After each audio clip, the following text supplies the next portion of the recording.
Hey guys, welcome on board Ocean for Life. Today I'm out with a kayak, putting out the fishing net and trying to catch some herring as bait. I've never done this with a kayak before and it could be a big challenge straightening out the net. It could also be a bit of a challenge getting the net placed properly without tangled up, but I'll give it a go.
So I got the fishing net out and it looks like I did it okay. I couldn't straighten it out 100%. It's just a little bit too difficult. I don't have much power in the pedal here, so I did the best that I could. And we'll see tomorrow what the status is gonna be. God knows I've tried.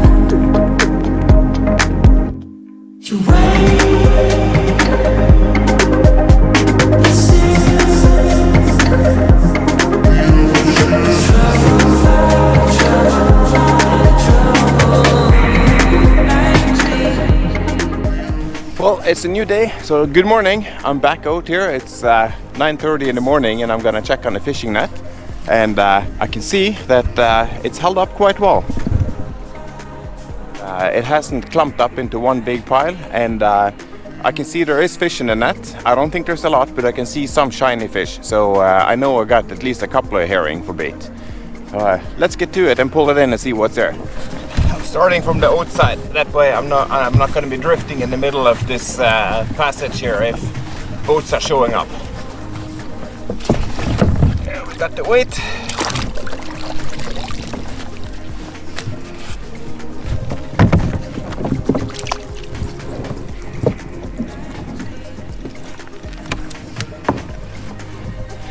That's what I'm talking about. Oh yes, look at that fat herring. Beautiful. This one might catch me the biggest fish I ever caught as a bait. Oh, I'm loving it. Oh, another one. Really nice fish. I gotta say, this is big herring. This is in the upper scale of what I've gotten.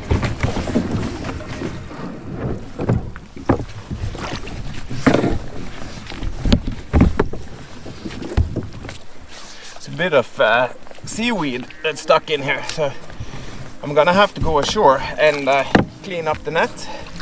And that's one of the reasons why I chose this place, because I have access to a public dock where nobody's using right now because of the winter, and then I can clean up and get stuff done before I get home.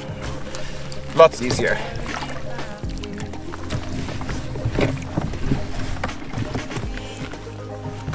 A little bit more. Not exactly amount of fish that you can be bragging about, but I was almost concerned I would get an empty net, because I never tried this place before, and I figured that it would be a little bit too close in by the shore, a little bit too sheltered, too shallow water. So I chose to go this far in when I put out the net, because today the forecast was fairly windy from the southeast. This place is sheltered from the southeast. I'd gone out about 100-150 meters here. I would be in the wind right now, and pulling in the fishing net in the wind, I don't think that would have been so much fun. You can really get in anywhere with a kayak. Granted, there is not too much waves, like here, anywhere along the shoreline, you can just stop and put out the net like this. So the net fits perfect in the back of the boat, and as long as it's not too windy, too wavy, then I have no hesitations. And oh, just one thing, when doing this, you gotta think a little bit about safety. It's easy to get tangled up in a net, and if you have a very heavy weight, it could pull you under. Same thing, you may not be able to free yourself from the net. So I have a knife, I have a VHF in my pocket, and I'm using a good flotation device, so I have more buoyancy than the net would have negative buoyancy. So I wouldn't be floating no matter what, and I'm just being very careful. So, but you never know, people have drowned pulling in their fishing nets. It's getting a little wavier, so I gotta get off the shoreline here. So this is where I'm gonna be doing up the net and just getting the fish out of it and preparing it for next time to use. The place I'm at now, it's Kalneset, and it's a publicly available place maintained by a volunteer organization.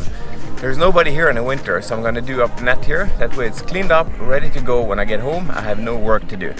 And it's just pleasure being out here. It's a very nice place. So we're definitely coming camping here with the kayaks later on. The more you can prepare for next time, the easier it is to get out, the greater the chance that you actually get out and do it.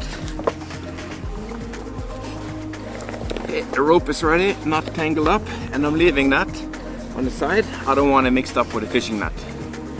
Gotta get rid of all this seaweed.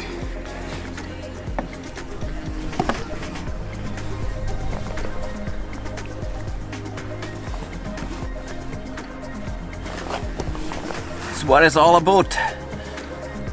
This is gonna make some excellent bait.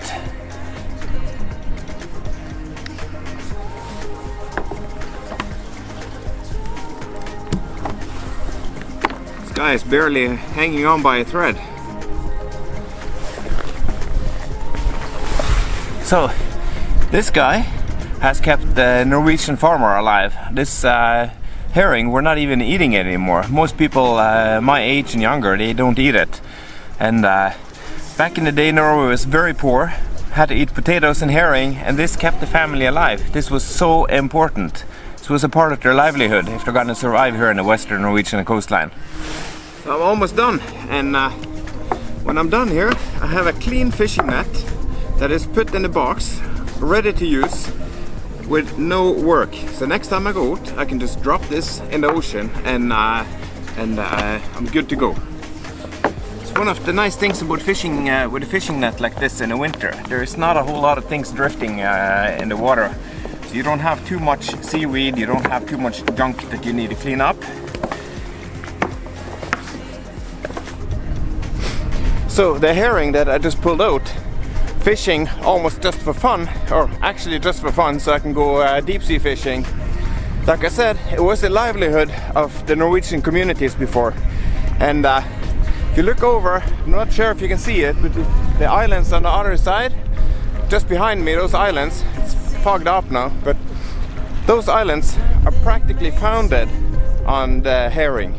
The fishing created a wealth in Bakkavik and some of those other places, causing them to be able to build up the community and make a small city center. Without the herring, there wouldn't have been anything there. There would have been poor farmers. Same thing, the rest of the coastline in Norway. Without the herring, people would have starved.